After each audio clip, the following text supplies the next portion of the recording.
तो फिल्म की शुरुआत में खाली फील्ड्स में हम एक कपल को देखते हैं जो अपने फ्रेंड्स पर प्रैंक करने के लिए यहाँ पर आए थे। वो जानते थे कि कुछ ही देर में उसके फ्रेंड्स यहाँ पर आएंगे स्केयर क्रो को लेने के लिए, जिसके बारे में बहुत सारी डरावनी कहानियां बनी हुई थी कि वो स्केयर क्रो सबको मार देता है। लेकिन ये लोग उस कहानियों को सच नहीं मानते थे।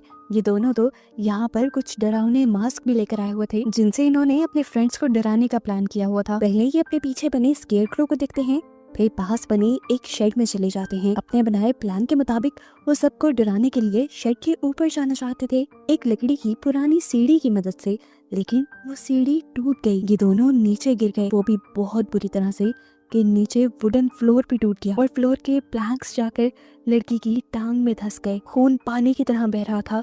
वो पूरी तरह पैनिक हो गई। तभी अचानक सारा खून कोई अजीब सी लकड़ी चूसने लगी। लड़की ने जब फील किया कि वो हिल रही है तो उसकी जान निकल गई।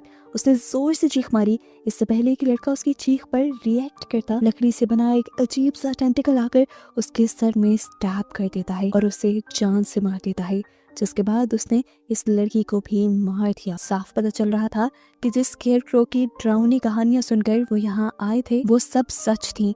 पहले किसी ने उसे इस शेड में कैद किया था, पर इनके गिरने की वजह से वो स्केयर क्रो अब आजाद हो गया। थोड़ी देर बाद अब वो ग्रुप भी आ जाता है जिनको डराने के लिए ये लोग पहले यहाँ आए थे। पता चलता है कि यहाँ पे एक स्केयर क्रो फेस्टिवल मनाया जाता है।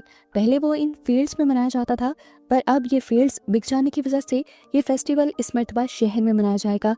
लेकिन इन्होंने प्लान किया कि स्केयर क्रो इसी फील्ड्स का लेकर जाएंगे। एक स्टूडेंट ने प्रोफेसर से पूछा कि मैंने सुना है वो स्केयर क्रो जान ले लेता है लोगों की। तो प्रोफेसर ने कहा ये सब कहानियां हैं, चलो आओ अपना काम करें। एरन ने अपने एक दोस्त को भी यहाँ बुलाया हुआ था जिनकी ये फील्ड्स थी। क्रिस्टन ने यहाँ पर अपने दूसरे दोस्त एटी को भी यहाँ बुलाया हुआ था। यानी उन 5-6 लोगों के यूनिवर्सिटी वाले ग्रुप के अलावा भी यहाँ और लोग थे। ये लोग बातें कर रहे होते हैं कि अचानक एरन को उसके एक स्टूडेंट की चीखने की आवाज आती है। जाकर उन्होंने देखा तो उसके दोस्तों ने प्रैंक करने के लिए उसे स्केयर क्रो से बांध दिया था। लेकिन अब प्रैंक करने वाले दोनों दोस्त मिल नहीं रहे थे। अभी एरन अपने स्टूडेंट्स के साथ मिलकर उसे फ्री ही करवा रहा था कि एकदम से उसकी स्टूडेंट बेथ को किसी ने खींच लिया।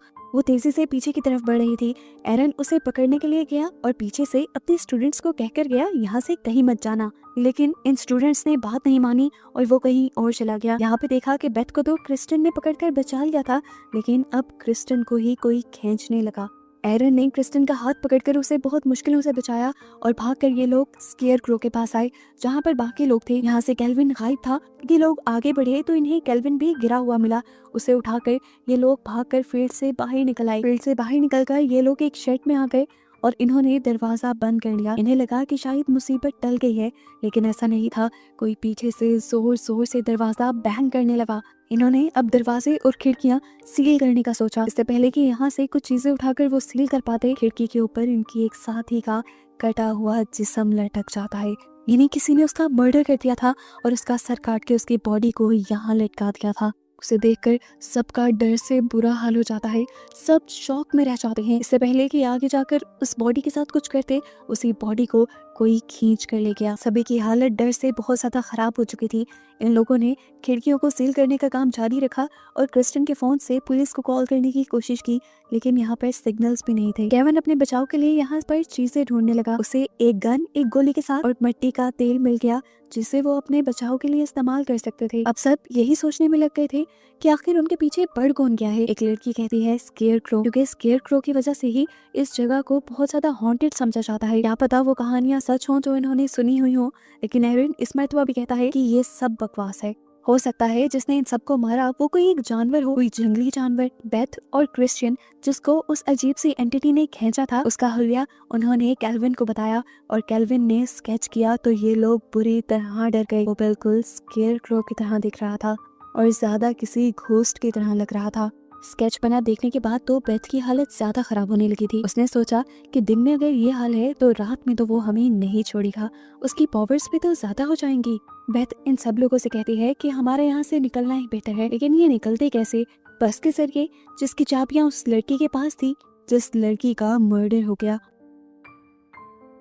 और अब रह गया था एडी का ट्रैक्टर जो कि चल भी नहीं रहा था। लेकिन एरन अब फैसला करता है कि वो उसी ट्रक को स्टार्ट करने का रिस्क लेगा, क्योंकि वही ट्रक इनकी आखिरी होप है। वो सबको कहता है कि मैं ट्रक को स्टार्ट करके हेल्प लेने जाने की कोशिश करूंगा। अगर सब बाहर निकले तो यकीनन किसी ना किसी की मौत हो जाएगी। बेथ जो सबसे ज्यादा घबराई हुई थी, उसे प्लान पसंद नहीं आया, उसे किसी की परवाह नहीं थी, लेकिन वो कहती है कि मैं पहले ट्रक में जाऊंगी आपके साथ। ये लोग इससे पहले कि कोई नया प्लान बनाते, बेथ अपने फ्रेंड कैल्विन से कहती है मुझे बस अपनी जान बचानी है, प्लीज तुम कुछ भी करो। और वो लड़का उसकी बात मानकर अपनी जान की परवाह किए बगैर विंडो से बाहर कूद जाता है।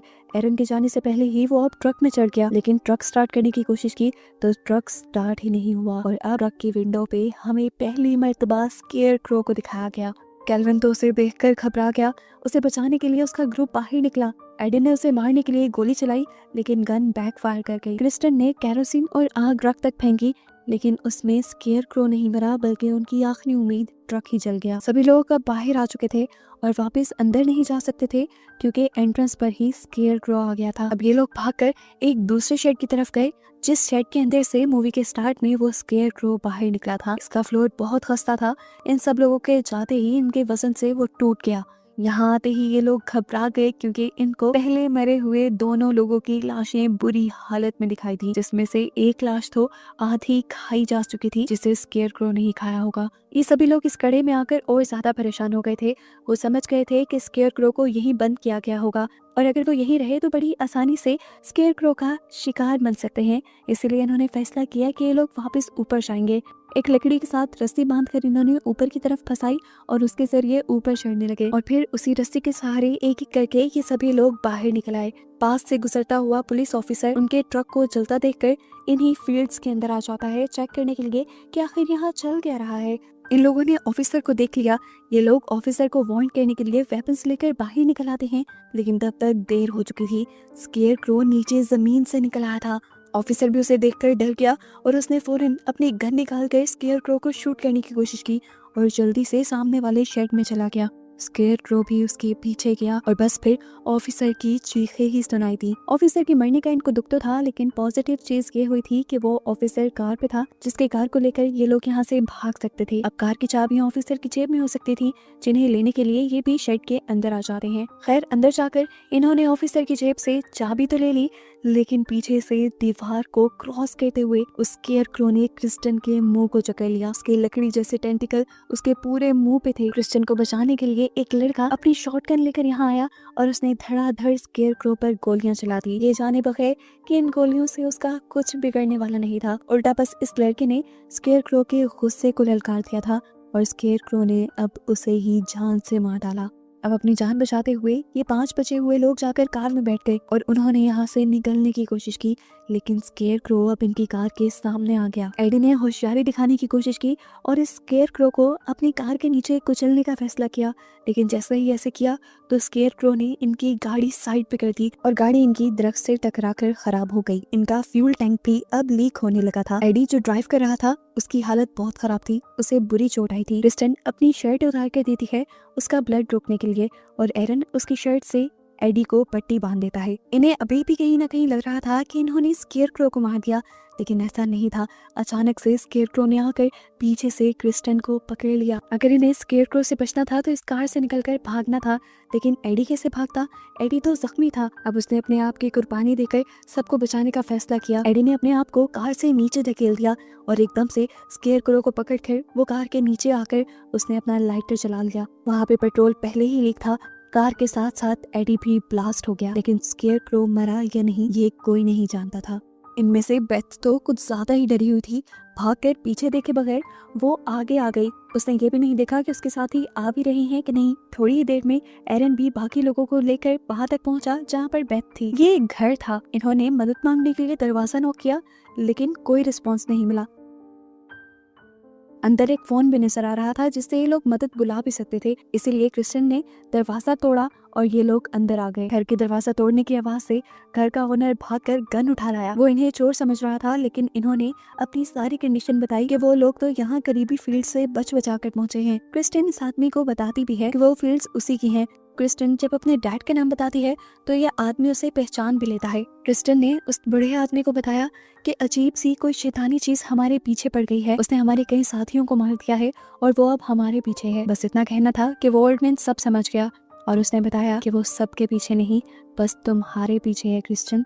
वो तुम्हें मारना चाहते हैं, क्योंकि आज से 100 सालों पहले तुम्हारी फैमिली ने उस स्केयर क्रो को कैद कर दिया था और इसी चीज का बदला वो अब तुमसे लेगा। और तुम्हारी फैमिली ने ऐसा इसलिए किया था क्योंकि वो तुम्हारी फैमिली को मार रहा था, और वो 100 सालों पहले कहाँ से आया था ये तो कोई भी नहीं जानता। बस मैं इतना जानता हूँ कि उस स्केयर क्रो को मारने के लिए हर तरीका ट्राई किया गया था, लेकिन कोई भी तरीका उसको मार नहीं पाया, इसीलिए तुम्हारी फैमिली ने उसे अपने शर्ट के अंदर कैद कर दिया। अब वो आजाद कैसे हुआ ये तो इन लोगों को भी नहीं पता था। ये आदमी बताता है कि हर साल यहाँ पर वो फेस्टिवल भी इसीलिए मनाया जाता है कि कोई स्केयर क्रो के बारे में भूले मत। उसकी डरावनी कहानियां उस फेस्टिवल में इसीलिए सुनाई जाती हैं कि सारे पहले से पहले अलर्ट रहे। लेकिन समझ में नहीं आ रही थी कि 100 साल बाद ये स्केयर क्रो छूट कहाँ से गया था। फिलहाल ये आदमी मदद बुलाने के लिए पुलिस को कॉल करने की कोशिश करता है, लेकिन देखा उसने कि फोन भी डेड है। अब तो इस ओल्ड मैन के घर के बाहर भी कुत्ते भौंकने लगे थे, इस तरह कि जैसे उन्होंने कुछ बहुत ही भयानक देख लिया हो। ये ओल्ड मैन उन्हें देखने के लिए बाहर जाता है और जाने से पहले पूरे ग्रुप को कहकर जाता है जो भी क्रिस्टन के साथ रहेगा वो मारा जाएगा। ये कहते ही वो बाहर चला गया। वो तो अपने डॉग्स को रिलैक्स करने गया था, पर क्या पता था बाहर जाते ही उसको उसकी मौत मिल जाएगी। जमीन के नीचे से अपना टेंटिकल निकाल कर स्केयर क्रो ने इसको भी मार डाला। इस आदमी की मौत से भी ये लोग डर गए। बेथ इस ओल्ड मैन की मौत से और भी ज्यादा घबरा गई। सबसे ज्यादा डरपोक शायद थी ही वो सबसे कहती है कि हम क्रिस्टन को उस स्केयर क्रो के हवाले कर देते हैं, इससे हमारी जान बचाएगी। लेकिन पूरे ग्रुप ने ऐसा करने से मना कर दिया, तो बेथ ने खुद ही चाकू उठाया और बाहर चली गई। ये सब लोग अपनी जान बचाने के लिए ओल्ड मैन के ट्रैक्टर के जरिए यहाँ से भागने का प्लान करते हैं, लेकिन तभी उन्हें बेथ के चिल्लाने की आवाज आती है। उसकी मदद करने के लिए जब वो बाहर गए तो पता चला कि बेथ सिर्फ ड्रामा कर रही थी। उसने क्रिस्टन को बाहर बुलाना था और बाहर बुलाते ही उसने क्रिस्टन के गले पे चाकू रख दिया। उसने धमकी दी कि अगर किसी ने भी मेरे प्लान के अंदर आने की कोशिश की या क्रिस्टन को बचाने की कोशिश की तो मैं क्रिस्टन को ही मार डालूंगी। ये कहकर उसने स्केयर क्रो को बुला लिया और स्केयर क्रो भी जैसे एक आवाज पे ही यहाँ आ गया। एरन ने क्रिस्टन की जान बचाने के लिए एक रस्सी उठाई और उसका एक फंदा बनाते हुए स्केयर क्रो के टेंटिकल में डाल दिया और फिर उस रस्सी को थ्रेशर मशीन के साथ अटैच कर दिया। थ्रेशर मशीन ने जब रस्सी के साथ स्केयर क्रो को खींचा तो स्केयर क्रो एकदम से क्रिस्टन से तो दूर हो गया, लेकिन उसने जाते जाते बेथ का पांव पकड़ लिया। तेजी से मशीन ने स्केयर क्रो के साथ साथ बेथ को भी क्रैश कर डाला, जिसके बाद स्केयर क्रो तो नहीं मरा लेकिन बेथ का कीमा बन गया। अब इन तीनों को जान बचाकर यहाँ से निकलना था। एरन को वहाँ पे एक बाइक नजर आई जिसे वो और क्रिस्टन देखने लगे। अभी वो इसकी इंस्पेक्शन ही कर रहे थे कि अचानक से स्केयर क्रो ने आकर पीछे बची हुई मारिया के टांग में स्टैब कर दिया। उसकी चिल्लाने की आवाज से ये दोनों उसके करीब आए और स्केयर क्रो के टेंटिकल को उसकी टांग से निकालकर उसे दूर फेंक दिया। अपनी जान बचाने के लिए वो कितना भी भागते, स्केयर क्रो उनके बहुत करीब था और उनसे कहीं ज्यादा तेज भी था। अब क्रिस्टन जो ये बात जानती थी कि असल में स्केयर क्रो उसके पीछे है, उसके जहन में एक प्लान आता है स्केयर क्रो को डिस्ट्रैक्ट करने का। वो जल्दी से कैटल फार्म के अंदर जाती है और अपने हाथ पे बड़ा सा कट लगाकर अपने खून को सारी कैटल्स के ऊपर लगाकर उन सब को फ्री कर देती है। कैटल्स जैसे ही भागी तो उनके जिस्म पे लगे क्रिस्टन के खून की बू भी फैल गई और ऐसे स्केयर क्रो उनके पीछे पड़ गया। इसी डिस्ट्रैक्शन के दौरान इन तीनों को मौका मिल गया यहाँ से भागने का। भागते भागते सुबह भी हो गई थी। एरन मारिया को अपनी पीठ पे लिए भाग रहा था। अब इन्हें लग रहा था कि ये लोग बच गए हैं, लेकिन ऐसा नहीं था। एकदम से इस टाइम भी उनके पीछे स्केयर क्रो आ जाता है और पीछे से ही मारिया के जिस्म में स्टैब कर देता है, जिससे मारिया वहीं पर मर जाती है और एरन जख्मी हो जाता है। अभी स्केयर क्रो मारिया को खाने में बिजी था कि एरन और क्रिस्टन आगे की तरफ भाग गए। भागते भागते उन्हें एक क्रूज दिखा। ये काफी पुराना लग रहा था, लेकिन यहाँ से उन्हें मदद मिल सकती थी। इन्होंने उसके अंदर जाने का फैसला किया, लेकिन वहाँ जाके क्या देखा कि स्केयर क्रो उनसे पहले ही यहाँ आ चुका था। उसको देखकर इस मर्तबा एरन उससे डरा नहीं और उसे लेकर पानी में कूद गया। ये नजारा देखकर क्रिस्टन फूट फूट के रोने लगी। उसे लगा था कि उसका दोस्त भी मारा गया, लेकिन अगले ही पल उसने देखा कि एरन तैरकर वापस क्रूज के अंदर आ गया था। उसे लगा कि अब फाइनली स्केयर क्रो से उसकी जान छूट गई, लेकिन अभी भी ये उसका वहम ही था, क्योंकि स्केयर क्रो ने पीछे से ही अपना टेंटिकल निकाल कर एरन की बैक में स्टैब करते हुए उसे मार डाला। और अब बस बची थी क्रिस्टन। क्रिस्टन अब गुस्से से आग बगोला हो चुकी थी। उससे और नहीं सही जा रही थी ये सारी चीजें। इतने मर्डर जो स्केयर क्रो कर चुका था, वो अब एक चाल चलती है। एक कुल्हाड़ी लेते हुए वो क्रूज के नीचे चली जाती है। स्केयर क्रो भी उसका पीछा करते हुए नीचे आया तो क्रिस्टन फौरन ही आग लगाकर ऊपर की तरफ आ गई और उसने नीचे का रास्ता ही बंद कर दिया। उसने स्केयर क्रो को बंद कर दिया जिस तरह उसकी फैमिली ने किया था। उसकी फैमिली ने तो बस स्केयर क्रो को बंद ही किया था, इसने तो इस स्केयर क्रो के साथ साथ पूरे क्रूज को ही आग लगा दी और खुद बाहर आ गई। फाइनली वो अपनी जान बचाने में कामयाब हो गई थी, लेकिन ना जाने स्केयर क्रो मरा भी था या नहीं। इसी मिस्ट्री के साथ ये कहानी यहाँ खत्म हो जाती है।